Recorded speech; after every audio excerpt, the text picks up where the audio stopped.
Shalom, shalom. Bonjour et bonsoir. Je vous salue tous de partout où vous me recevez. Je dis merci au Seigneur qui nous donne la force, qui nous donne le moyen, la capacité et les compétences d'être devant lui à ces moments si précieux, ces moments de gloire, ces moments de grâce. Ces temps que nous avons reçus de la part du Seigneur, ces temps que lui-même nous a autorisé et ordonné et permis que nous puissions nous retrouver. Nous disons merci et nous disons que la gloire, la bonté et la puissance lui soient rendues au nom de Jésus. J'aimerais que nous nous remettions tous entre les mains du Seigneur. Père éternel, le Dieu d'Abraham, le Dieu d'Isaac, le Dieu de Jacob, c'est toi notre force, c'est toi tout ce que nous sommes. En toi nous nous retrouvons, en toi nous avons la capacité et les moyens de pouvoir déclarer et parler des choses qui sont merveilleuses et qui viennent de toi. Voici pourquoi, Seigneur, nous voulons à ce moment-ci que tu puisses nous dominer et que tu prennes le dessus de tout ce que nous allons faire en ces lieux et que la gloire et la grâce de ton Saint-Nom puissent être au-dessus de toutes choses au nom de Jésus. Amen. J'aimerais à ce que quelqu'un prenne sa Bible avec moi et que l'on aille dans le livre du prophète Malachie. Malachie, c'est le dernier livre de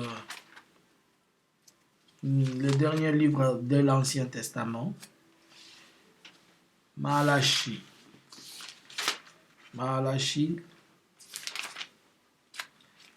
le livre du prophète Malachie. Nous serons au chapitre 3 de Malachie. Et curieusement, Malachie n'a que 4 chapitres. Mais nous allons être au chapitre 3 à son verset 11. Malachie chapitre 3, le verset 11.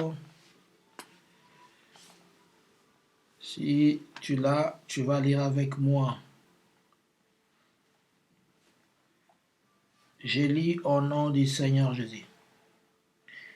Pour vous, je menacerai ceux qui dévorent et il ne détruira pas le fruit de la terre, de la vigne, et la vigne ne sera pas stérile dans vos campagnes, dit l'Éternel des armées. Amen. J'aimerais que tu reprennes encore le verset pour que tu le comprennes bien. Il dit, pour vous, je menacerai celui qui dévore, et il ne vous détruira pas le fruit de la terre, et la vigne ne sera pas stérile dans vos campagnes, dit l'Éternel des armées. Amen. Nous sommes dans le livre du prophète Malachie. Shalom, shalom, maman. Bien-aimés, nous avons dit que lorsque les gens se connectent, qui nous aident automatiquement que vous êtes connectés, vous likez la vidéo, please. Can you just do me a favor, please? Seulement une faveur. Tu te connectes et tu likes la vidéo, s'il vous plaît. Tu partages à un frère, à une sœur, tu invites quelqu'un, abonne-toi, active la cloche de notification. S'il vous plaît, s'il vous plaît. Nous sommes dans le livre du prophète Malachie. Malachie, c'est un prophète de l'Ancien Testament. Et c'est le dernier livre de l'Ancien Testament. Le mot ou le nom Malachie ne veut rien dire à part mon messager. Et si vous allez dans la profondeur, vous allez chercher à comprendre qui est Malachie, on vous dira que Malachie, c'est le dernier des prophètes de l'Ancien Testament. Pourquoi on dit que Malachie, c'est le dernier des prophètes de l'Ancien Testament et un prophète mineur? Puisque son livre est le dernier livre de l'Ancienne Alliance, c'est-à-dire de l'Ancien Testament. Et son livre surtout, ça a été écrit, on dit que Malachie a écrit, ou Malachie lui-même est un prophète qui a vécu 5 siècles avant la venue de Jésus-Christ. Et cela se justifie par ce que je vous avais montré un jour, que je vais encore vous montrer. Si vous allez dans vos Bibles de tous les temps, de tous les jours, les Bibles normaux, vous allez trouver ça. Vous allez trouver cette page ici. Celle-ci, permettez-moi, vous allez trouver cette page. Cette page, quand vous la regardez, elle sépare le Nouveau Testament et l'Ancien Testament. Attends, je fais comme ça, s'il vous plaît. Vous voyez cette page? Elle sépare le Nouveau Testament et l'Ancien Testament. Celle-là qui bouge là. Et si on nous dit que Malachie a vécu pendant 5 siècles, or, il est signalé que la valeur de cette page, elle représente 4 siècles. Écoutez-moi très bien. Cette page représente 4 siècles du silence de Dieu. Puisque après Malachie, la Bible déclare que Malachie étant le dernier des prophètes, la théologie nous dit que il y a eu un silence. Et c'est vrai, pas seulement la théologie, mais c'est vrai. Après Malachie, il y a eu un temps de silence de Dieu. Shalom, shalom. C'est cette page que je suis en train de te montrer dans la Bible, celle-ci. Cette page qui symbolise le silence de Dieu pendant 4 siècles. C'est-à-dire, après l'Ancien Testament, pour arriver au Nouveau Testament, il y a eu 4 siècles de silence de Dieu. Dieu ne parlait pas et Dieu s'est taisé. Et à cette époque-là, Israël a sombré, puisqu'il n'y avait plus de prophètes et les gens vivaient sous la loi. Et comme les gens vivaient sous la loi, c'est ce qui a fait que quand Matthieu, si vous allez dans le livre de Matthieu, c'est directement la venue de Jésus-Christ. Et on a commencé, shalom, on a commencé à ne pas croire. Voilà pourquoi les gens résistaient à Jésus.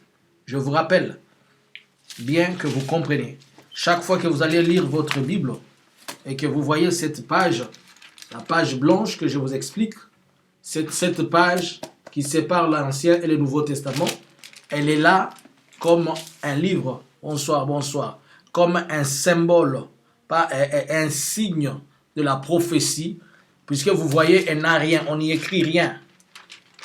Comme on n'y écrit rien, c'est pour dire qu'il n'y avait rien à dire.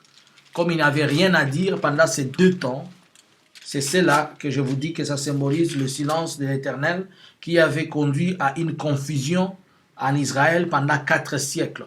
Et que pendant ces 4 siècles, comme il y avait, shalom, shalom, ma maman, comme il y avait un silence total de Dieu, les gens ne comprenaient pas, shalom, et les gens se posaient la question, qu'est-ce qui s'est passé?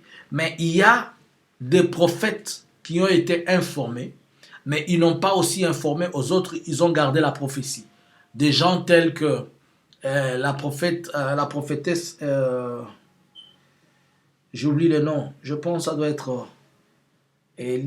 pas Élisabeth, la maman de Jean-Baptiste, mais il y avait une prophétesse qui était assise à côté, qui était toujours à côté de Siméon, qui était veuve de son état et qui attendait la venue de Jésus-Christ. Elle disait que lorsque le Messie va venir, elle va partir. Elle a été avertie par Dieu que le Messie viendra. Alors, elle attendait voir le Messie pour mourir, comme Siméon. Ils ont été avertis, mais ils n'ont rien dit. Shalom, shalom. Il y a aussi des gens tels que Zacharie, qui étaient informés, mais Zacharie n'était pas un prophète. Ça doit être Anne, je pense. Anne, quelque chose comme ça. Je vais vérifier le nom plus tard, je vous le dirai. Et comment Zacharie a été informé par l'ange, mais Zacharie n'était pas un prophète. Alors vous allez comprendre que tous ces gens qui prophétisaient et tous ces gens qui parlaient, arrivaient à ces moments, arrivaient à cette époque, l'Éternel s'est tué. L'Éternel ne parlait plus. L'Éternel ne disait plus rien. Et comme l'Éternel ne disait plus rien, et comme l'Éternel, merci, c'est Anne. Et comme l'Éternel ne parle plus, ça a créé la confusion. C'est ainsi que quand Jésus-Christ est venu, on ne pouvait plus croire, puisque les gens n'écoutaient plus la voix de Dieu, puisque la voix de Dieu était devenue rare en Israël. Alors ici, Malachie est en train de nous dire que pour toi, je dévorerai celui qui dévore. J'aimerais que tu regardes ces versets et que au verset 11, Malachie chapitre 3, le verset 11, là on écrit pour vous. J'aimerais que tu mettes ton nom. Que tu dises pour Kamani, je menacerai celui qui dévore. Change le vous par votre nom. Vous voyez ici par l'Éternel par signe de respect. Mais moi j'aimerais que tu sors le nom, tu sors le vous et que tu remplaces par ton propre nom. Regarde comment l'Éternel est tellement gentil, il est tellement poli. Il ne sait pas ignorer et abandonner les autres, qu'il est capable même de considérer les gens qu'on a négligés. Alors si la Bible dit pour vous, qui est ce vous-là? Le vous qu'il est en train de parler, il n'est pas en train de parler de tout le peuple hébreu, mais il est en train de parler des Israéliens. Et dans ces Israéliens-là, il y a eu un problème, lequel, si tu prends avec moi,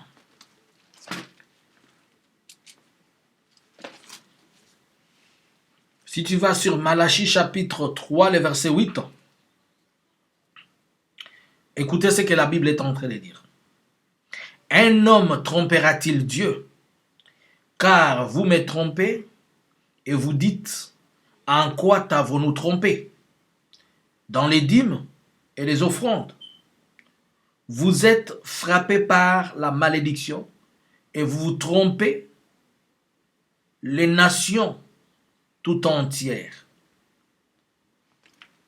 Alors, vous là, c'est qui? Shalom. Le vous dont on est en train de parler ici, c'est cela.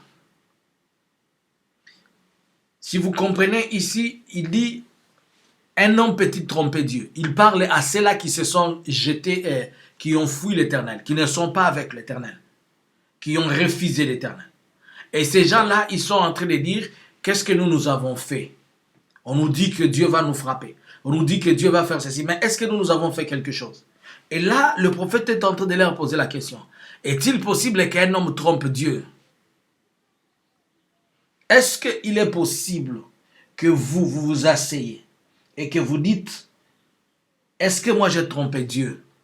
Un homme ne peut pas tromper Dieu. Vous vous trompez vous-même. Le terme offrande des dîmes, c'est pour dire vous vous trompez vous-même de faire des sacrifices et de vous remettre entre mes mains, mais vous remettez entre les mains des autres et vous êtes en train de tromper toute une nation. Mais est-il possible de me tromper moi? Dieu était en train de s'adresser à ceux-là qui se sont égarés, à ceux-là qui sont sortis de sa volonté, à ceux-là qui ne sont plus avec lui, à ceux-là qui ne sont pas à ses côtés. Et il va leur poser la question, vraiment, est-ce qu'il est possible de me tromper moi?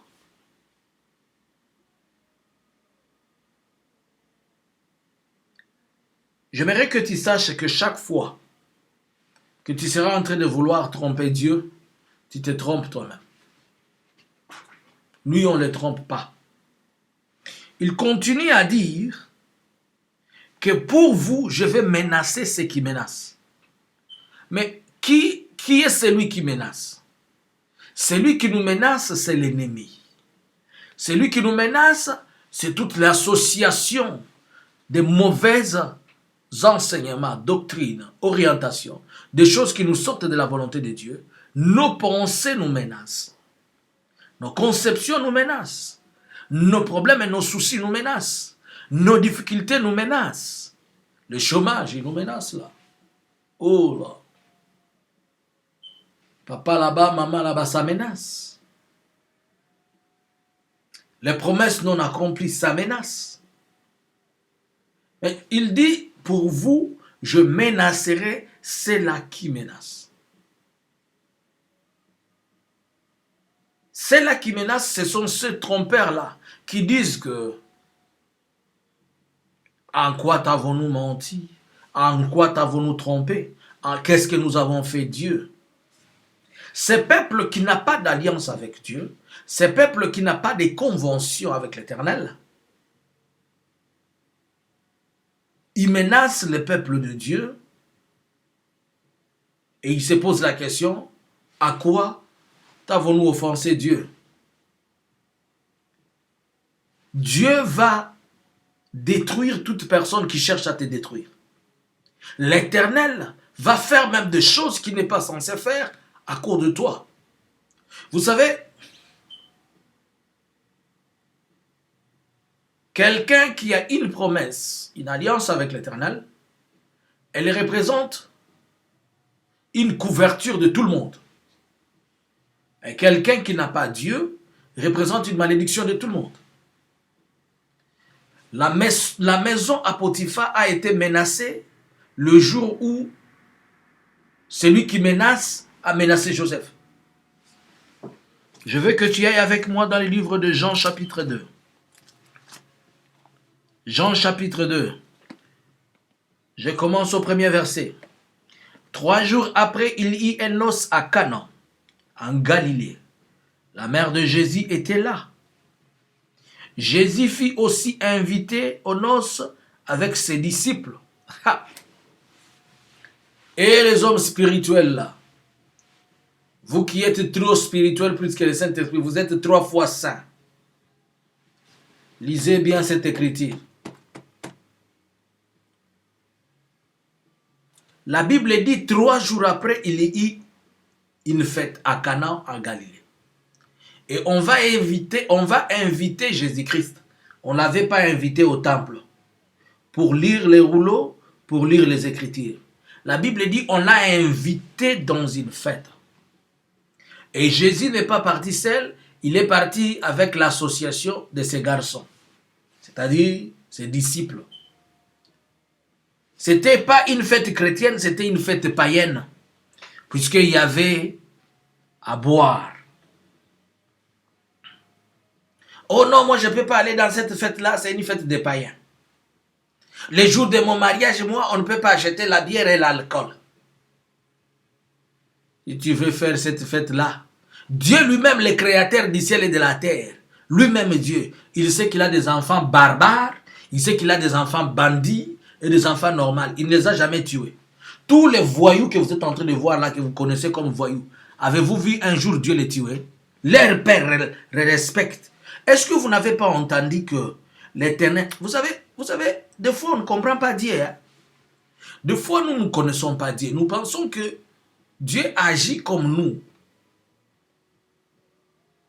Si toi tu aimes tel opposant, tu penses que c'est aussi la volonté de Dieu. Ce que toi tu n'aimes pas, c'est ce que Dieu aime. Ce que toi tu détestes, c'est ce que Dieu veut. Nous avons lu dans le livre de Jacques le matin, Jacques qui dit, n'est-ce pas, ce sont les riches qui vous oppriment et qui vous accusent, mais les pauvres sont avec vous.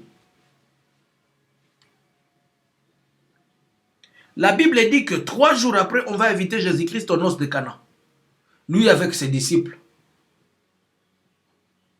Je pouvais comprendre que si Jésus-Christ était parti seul pour se cacher, afin qu'on ne dise pas, Jésus, hein, toi aussi, Jésus, toi aussi, on avait foi en toi, on croyait. Jésus, tu nous causes la honte. Tu es aussi parti dans cette fête-là des païens.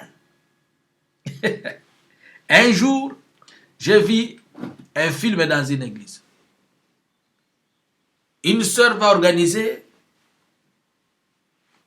et elle va organiser une fête d'anniversaire. Quand la sœur va organiser une fête d'anniversaire, il y avait des boissons là-bas, il y avait tout. Et on va inviter des frères et des sœurs.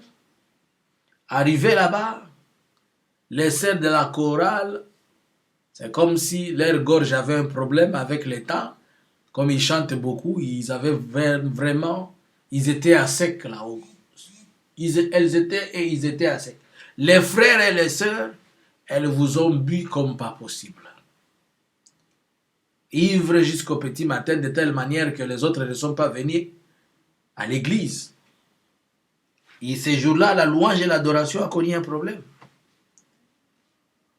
Mais il y a eu aussi les autres qui étaient là, ils n'ont rien fait. Mais l'église, les pasteurs et les anciens, ils ont excommunié tout le monde qui est parti à cette fête, puisque seulement il y avait la bière. Est-ce que quelqu'un comprend ce que j'ai dit? Excommunier. C'est-à-dire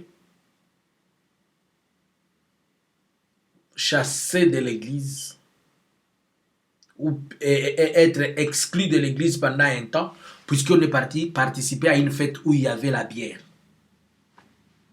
Et pendant ce temps, le même pasteur de l'église, il entre dans une boutique, il achète un habit. Dans une boutique, dans un supermarché, il achète un habit qui n'est pas venu du ciel, mais un habit de la terre. La confusion. Jésus est parti à la fête, une fête païenne, où on jouait la musique. Il y avait les gens qui avaient toutes les sortes des habits. Vous imaginez le scandale qu'il y a dans les fêtes là. Il y a des gens qui prennent 5 heures à se maquiller. Ils ont mis tout. Vous l'avez croisé à 18 heures, mais à 22 heures, vous vous posez la question, est-ce que c'est lui ou bien ce n'est pas lui? Puisque la personne s'est tellement métamorphosée à cause des choses.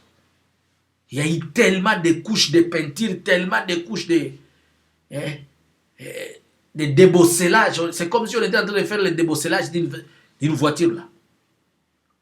Et quand tous ces gens sont arrivés, Jésus était là avec, il a vu tous ces gens-là. Ce qui m'intrigue, c'est que on va dire à Jésus, il y a quelque chose qui manque ici, ça s'appelle l'alcool.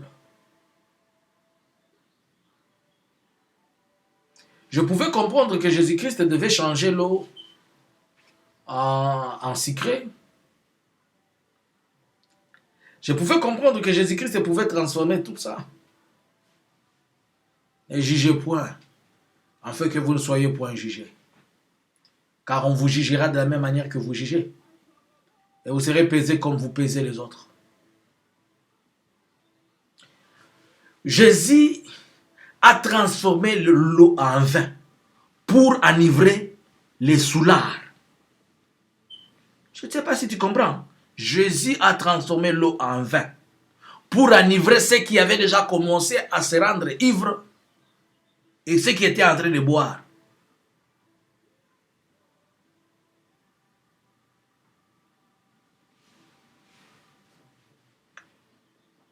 N'allez pas transformer l'évangile, dites que le prophète a dit, il faut commencer à boire. J'ai dit que vous êtes libre, vous êtes démocrate, je vous l'ai toujours dit. Jésus lui-même a dit, dans la Bible, le livre de Deutéronome nous dit, je mets devant toi la vie et la mort. Et moi, je te conseille de choisir la vie. Et je vous ai toujours dit, si vous me recevez chez vous et que vous savez que vous buvez, soyez à l'aise. Ne vous cachez pas puisque vous me voyez. Et si moi je vous invite, dites-moi votre goût d'une manière très à l'aise. Ne soyez pas hypocrite. Oh papa, moi je bois seulement les sucrés. Moi je prends pas.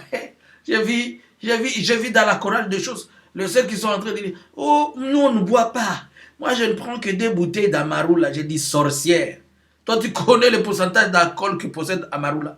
Celui qui boit une bouteille d'Amarula, en quoi est la différence avec celui qui prend 5 bouteilles de bière? D'ailleurs, la bière est là si c'est 3 ou c'est 5% d'alcool. L'Amarula, il a combien si ce n'est pas 15?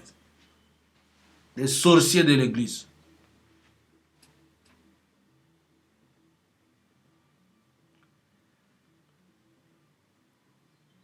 Vous excommuniez quelqu'un puisque vous dites qu'il habille de l'alcool. Et vous laissez le pasteur qui est en train de vous mentir chaque jour. Quand j'étais parti aux planètes Mars, j'ai vu les robots, je suis descendu, je suis parti au Japon. Il manque seulement un jour que vous nous dites que vous avez prêché même vous êtes parti prêcher dans la maison du président coréen. Puisque c'est là, tu nous diras qu'un jour tu es parti prêcher Kim. Puisque c'est là qu'il n'y a pas d'évangile, tu arrives là-bas, on te coupe la tête. Alors, la Bible dit que Jésus-Christ va venir dans ce noces-là des Canaan. Mais la Bible dit qu'il y avait, si on peut lire avec toi, je suis dans Jean chapitre 2, au verset 2, et Jésus fit aussi invité aux noces avec ses disciples. Les Thomas, les Pétéro, les Judaï, les Zébédée, ils sont tous partis là-bas. Est-ce que ces papas n'ont pas dansé ces jours-là? Hein? Est-ce que ces papas n'ont pas un peu fait quelque part des danses? Oh frère, tu danses, tu vas aller en enfer. Jésus était à la fête là où à l'époque là, on jouait leur musique, la musique actuelle là de leur époque là. Les stars mondaines, les Michael Jackson de l'époque, ils étaient là. Ils chantaient leurs chansons là avec des sons impeccables. Et les pierres, ils étaient en train de bouger. Hein. Mais Jésus n'avait pas dit, à partir d'aujourd'hui, vous êtes des païens. Je vous chasse. Ils allaient poser la question à Jésus. Mais c'est toi qui nous as amenés ici. Donc toi, tu es le premier des païens.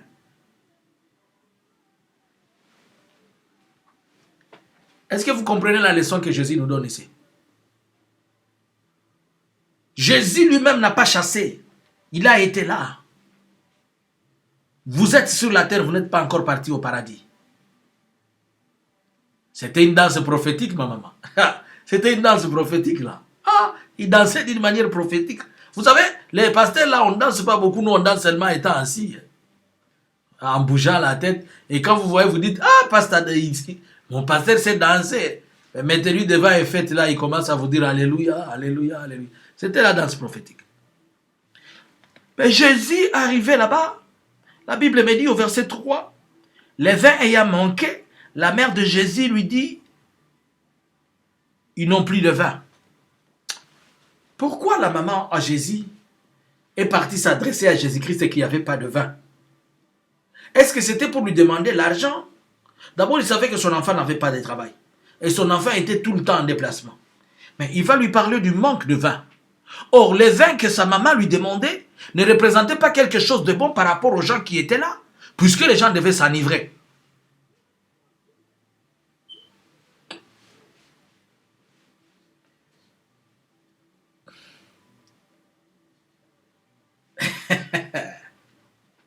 Oh my God, oh Jésus-Christ de Nazareth. Que cette parole entre dans ta tête, dans ton cœur. Si un musulman t'invite chez lui, ne commence pas par dire, oh ce sont des sorciers. C'est toi qui es sorcier. Va, assis-toi, discute, parle doucement. Et quand un musulman vous invite, il est trop gentil. Il est cool avec vous.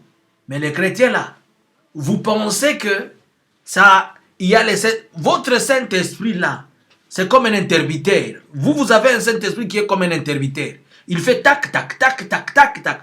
Votre Saint-Esprit là, il voyage à tout moment. C'est pourquoi à chaque chose, il voyage. À tout moment, il voyage. Si vous avez un Saint-Esprit stable, soyez calme. Hey. Même dans l'Ancien Testament, le Saint-Esprit n'était pas instable comme ça.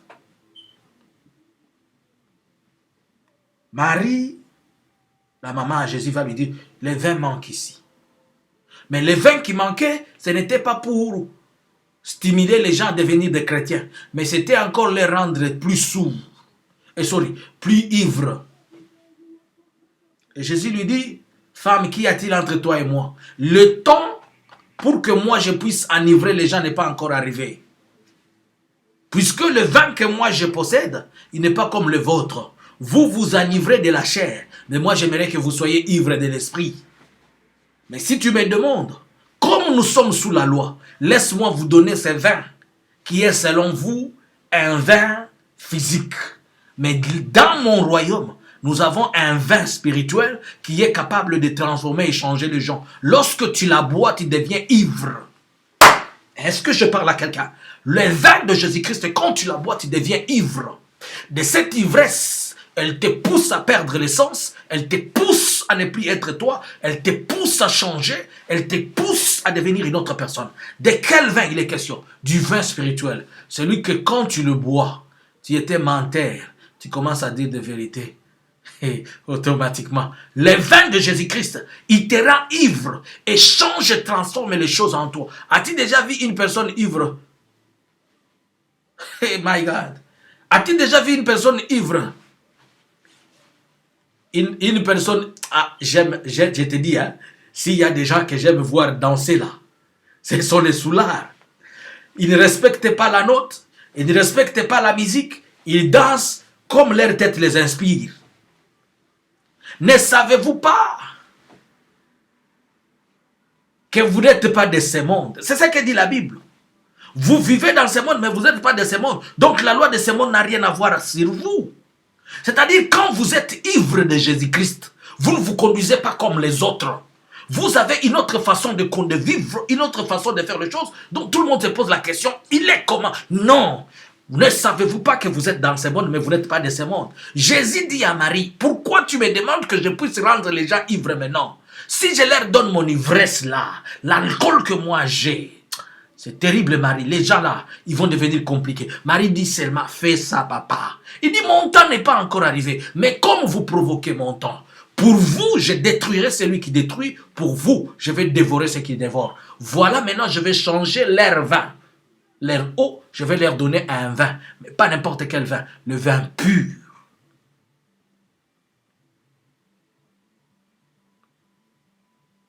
Ne vous enivrez pas du vin, c'est de la débauche. Mais soyez remplis de l'Esprit Saint. C'est pourquoi Jésus a posé la question, a dit à Marie, Marie, il faudrait que je parte. Femme, il faudrait que je parte, que le Saint-Esprit vienne, afin que les gens soient ivres. Jésus-Christ était en train de transformer le vin, mais il ne l'avait pas encore servi. Il a fallu attendre que Jésus-Christ soit enlevé, afin que le vin soit servi dans les livres des Actes des Apôtres. Et lorsque un soulard, il est saoulé, la première des choses, il dit des choses qu'il ne contrôle pas. J'ai vu une femme qui était saoule, qui était devant son mari et lui posait la question, est-ce que tu peux me faire voir là où se trouve chez papa Patrick? Il pose la question à son mari. Et le mari qui le regarde, il se pose la question, c'est quoi cette femme? Et quand il touche, il dit, ne me touche pas, je vais t'accuser chez mon mari. Tu veux me violer, je cherche papa Patrick. La Bible dit que dans les livres des Actes des Apôtres, lorsque le Saint-Esprit était descendu sur le peuple, les gens ont commencé à parler. Shalom. Les gens ont commencé à dire des choses. C'était une ivresse spirituelle que les gens ne comprenaient pas. De telle manière que ceux qui étaient là étaient étonnés. Lorsqu'on est ivre, tout le monde se pose la question, il est normal, il est anormal. Ne soyez pas... Mais soyez remplis du Saint-Esprit. Est-ce que quelqu'un me comprend? Elle est ivre, cette femme-là. Elle ne sait même plus là où elle va. Elle tâtonne, elle pose la question à son mari. Est-ce que je peux voir papa Patrick? Tu connais la maison de papa Patrick? Hey! On dit, papa Patrick, c'est qui? Le monsieur, il prend la main. Laisse-moi, je vais t'accuser chez mon mari, tu veux me violer. Ne soyez pas ivres, mais soyez remplis du Saint-Esprit. Le Saint-Esprit te donne une ivresse que personne ne peut contrôler, personne ne veut comprendre.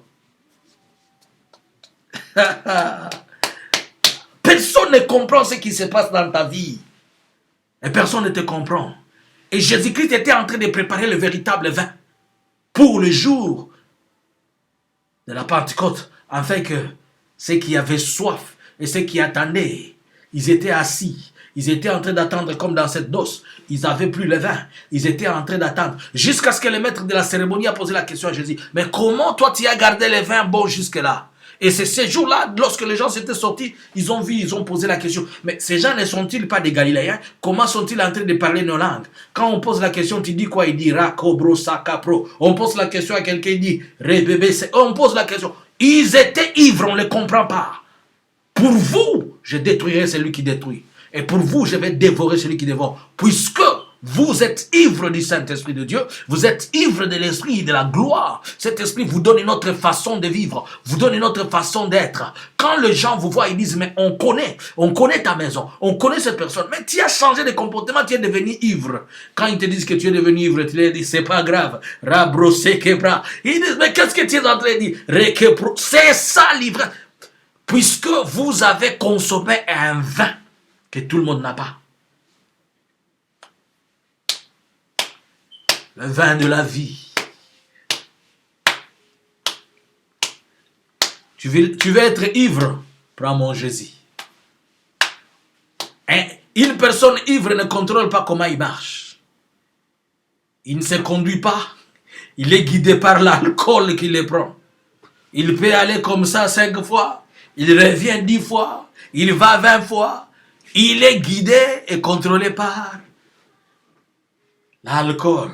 Lorsque le Saint-Esprit surviendra sur vous, il vous conduira dans toute la vérité et la sincérité. Quand il te conduit, toi, c'est que tu n'es pas encore ivre. Les gens qui sont ivres ne savent pas. Mais il y a un jour quelqu'un qui m'a dit qu'il y a un Dieu de soulard.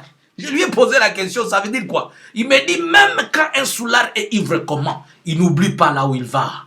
La Bible pose la question, est-il possible qu'une femme abandonne son enfant? On dit non. Alors comment se fait-il que moi, Dieu, je peux t'abandonner? Même quand tu penses que tu as perdu les repères, il va t'amener doucement, doucement, doucement. Quand il va à gauche, il te retourne à droite. Il est mon berger. Je ne manquerai de rien. Une personne ivre ne sait pas ce qu'il dit. Une personne ivre croit à tout et voit tout comme possible. Une personne ivre, il peut même vouloir passer sur le mur ici. Il pense qu'il y a une voie pour la sortie là, de l'autre côté. Et votre cœur ne se trouble point. Croyez en Dieu et croyez en moi. Ayez foi en l'Éternel. Pour vous, je détruirai celui qui détruit. La Bible dit que quand on a appris, Jésus a dit, remplissez d'eau dans ces criches. Je vais te rappeler une chose. La Bible dit que ces criches-là étaient prévues pour la purification des gens qui devaient entrer dans les temples. Mais cette purification, c'était pour purifier les corps. Donc ce n'était pas l'eau à boire. C'était l'eau qui était prévue pour faire, pour se laver le visage, le pied. C'était l'eau propre, mais ce n'était pas l'eau potable.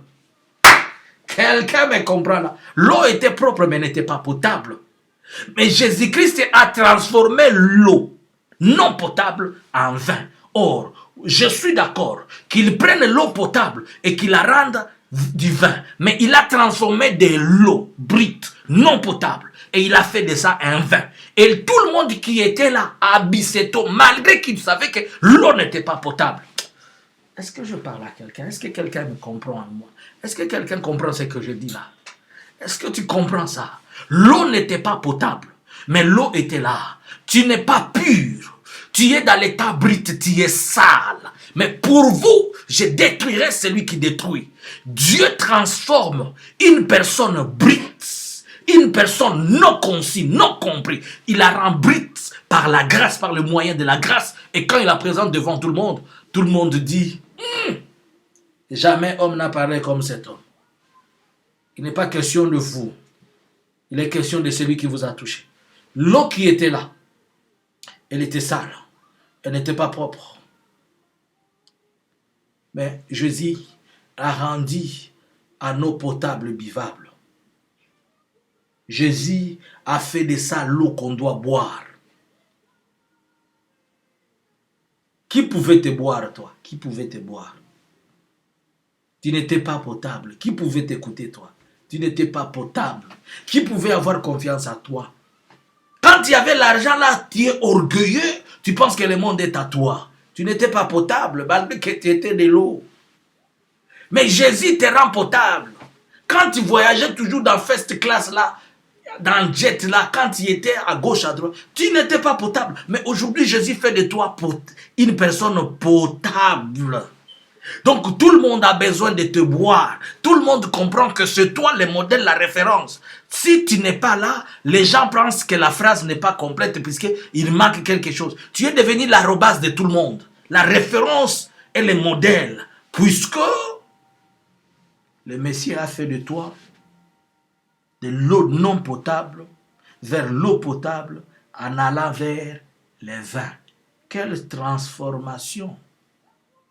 Pour vous, je détruirai celui qui détruit. Pour toi, Dieu va détruire celui qui détruit. Puisqu'il s'est tellement investi en toi. Il t'a sorti de l'eau normale. Il t'a amené à être changé, devenir un vin. Et quand les gens te boivent, ils sont ivres. Tout celui qui te boit, il est ivre.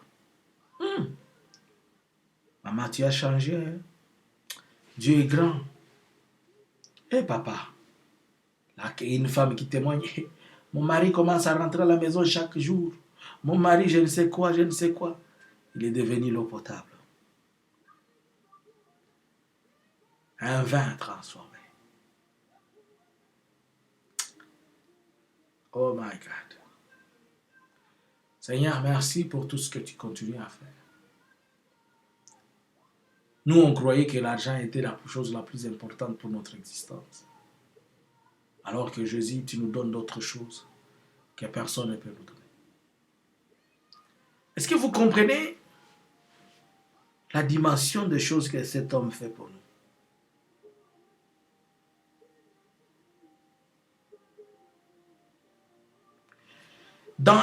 Dans Malachie, il dit, puisque vous avez oublié l'endroit où vous devez aller remettre mon offrande. C'était pour dire au peuple de Dieu que vous qui avez pris la décision de rester dans ma maison, vous qui vous êtes décidé de rester dans mes mains, dans mes bras, pour vous, je vais détruire ceux qui détruisent. Pour toi seulement, moi Dieu, je vais faire des scandales. Si quelqu'un a besoin de voir si Dieu est Dieu, qu'il touche à son roi, à son serviteur. Et la Bible dit que celui qui touche au serviteur de Dieu, il est comme quelqu'un qui touche au prunelle de l'œil de Dieu. Est-ce que tu me comprends?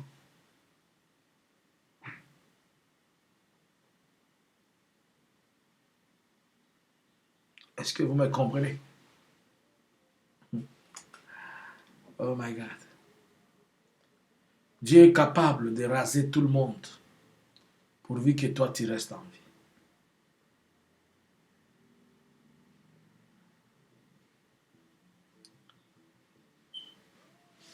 Quand j'ai compris que pour moi, il détruira ceux qui détruisent. À cause de vous, toute une entreprise peut perdre de l'argent.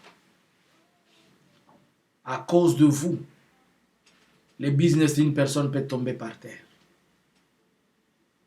À cause de vous seul. Il y a ces entreprises qui ne peuvent plus fonctionner à cause de vous.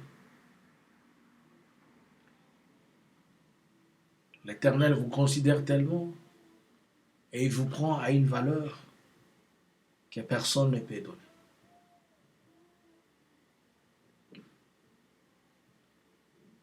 Vous êtes dans sa paume de la main droite, écrite. Pour vous, je dévorerai celui qui dévore. Et pour vous, je détruirai celui qui détruit.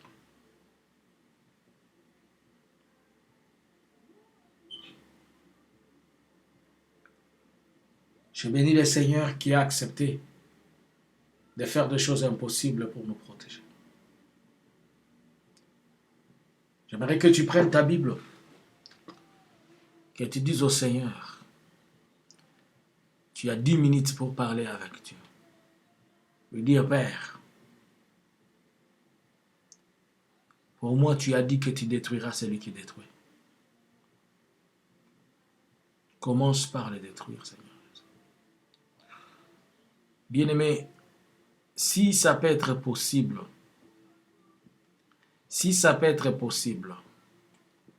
quand nous allons revenir pour la prière, aidez-moi que vous ayez un peu de la terre d'où vous êtes, si c'est possible.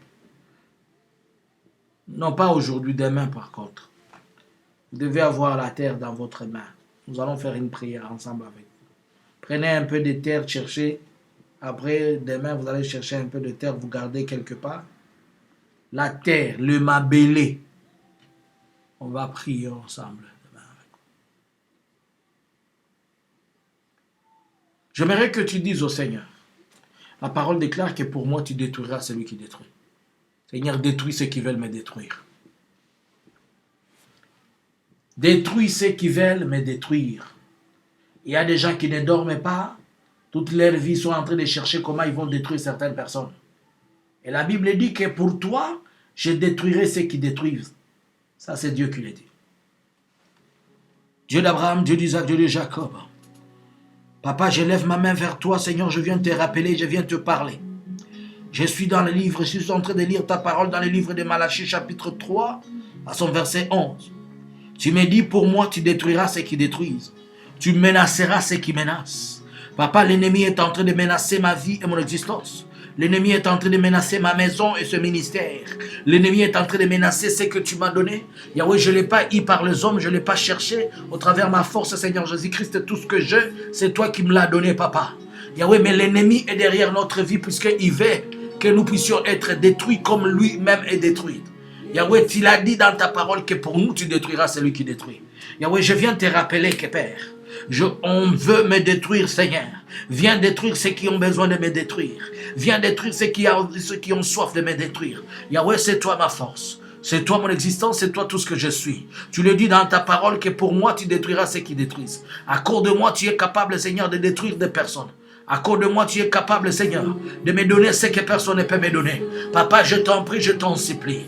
Yahweh, regarde ceux qui veulent me détruire. Regarde ceux qui sont derrière ma vie et ceux qui sont derrière moi. Regarde ceux qui ont besoin de me voir être par terre, de ceux-là qui veulent que je n'existe plus, Seigneur. C'est toi qui es tout pour moi, c'est toi qui vaux tout pour moi. Yahweh, la Bible déclare que pour moi, tu détruiras ceux qui détruisent. Pour moi, tu es capable de détruire ceux qui veulent me détruire. Pour moi, Seigneur des Seigneurs, tu es capable de détruire tout le monde qui veut se tenir debout devant moi et tout le monde qui veut me voir par terre, Papa. Je t'en prie, je t'en supplie, Seigneur. Accorde-moi ta gloire, accorde-moi ton amour, accorde-moi ta faveur. C'est toi ma force, c'est toi ma gloire et c'est toi ma puissance. Yahweh, s'il te plaît, Papa, s'il est possible que, Seigneur, que tu puisses m'écouter, que tu puisses me comprendre. Jésus-Christ de Nazareth, je sais que c'est toi mon tout. C'est toi qui vaut tout dans tout et pour tout. Pour moi, pour toi, Jésus-Christ, tu es capable de détruire ceux-là qui veulent détruire. Jésus-Christ, je sais que tu es capable de détruire tout le monde qui veut se mettre en face de moi, derrière, à gauche comme à droite, c'est là qui me veulent le mal. Papa, tu es capable de détruire le destructeur. Tu es capable de démolir ceux qui veulent démolir. Tu es capable de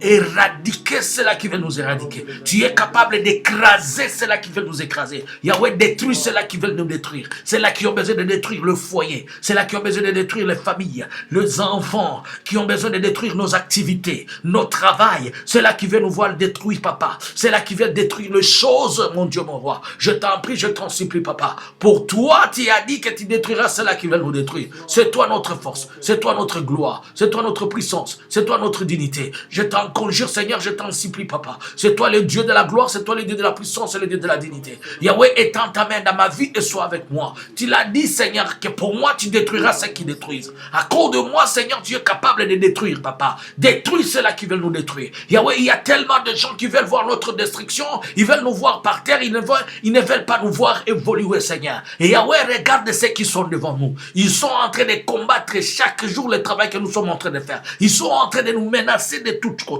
Yahweh, ils veulent détruire notre santé. Ils veulent détruire notre force. Ils veulent nous détruire par la santé. Ils savent que si notre santé est détruite, nous n'aurons plus la force de nous tenir devant toi. Yahweh, mais tu as dit pour nous, tu détruiras ceux qui détruisent. Seigneur des seigneurs, le Dieu d'Abraham, le Dieu d'Isaac, le Dieu de Jacob. C'est toi notre force et c'est toi notre gloire. Yahweh, tu es où, Papa? C'est toi que je suis en train d'implorer et supplier. Seigneur, sans toi, je ne vaux rien. Sans toi, je ne représente rien. Tu as dit que pour nous, tu détruiras celui qui détruit. Regarde ceux-là qui veulent nous détruire. Regarde ceux-là qui nous veulent la mort. Regarde ceux-là qui ne veulent plus qu'on puisse exister. Regarde ceux-là qui ne pensent que nous voir par terre. Yahweh, il y a des gens qui ne font que méditer des mauvais projets contre nous. Tu as dit qu'à cause de nous, tu détruiras ceux qui détruisent. Seigneur, viens détruire ceux qui veulent nous détruire, Père. Viens détruire ceux-là qui ont des projets pour notre destruction. Viens détruire ceux-là qui veulent nous voir écrasés. Dans le nom de Jésus. Papa, tu le dis, que pour nous, tu détruiras ceux qui détruisent. Seigneur, il y a des gens qui veulent nous détruire. Mais toi, Père, tu es notre protecteur. Mais toi, Père, tu es notre force. Mais toi, Père, tu es notre gloire. Mais toi, Père, tu es tout ce que je vaux. Mais toi, Père, tu es la force par entière. Mais toi, Père, tu es notre existence, Seigneur. Yahweh, tu as dit dans ta parole, pour nous, tu détruiras ceux qui détruisent. Jésus, je sais que tu es capable. Tu es capable de détruire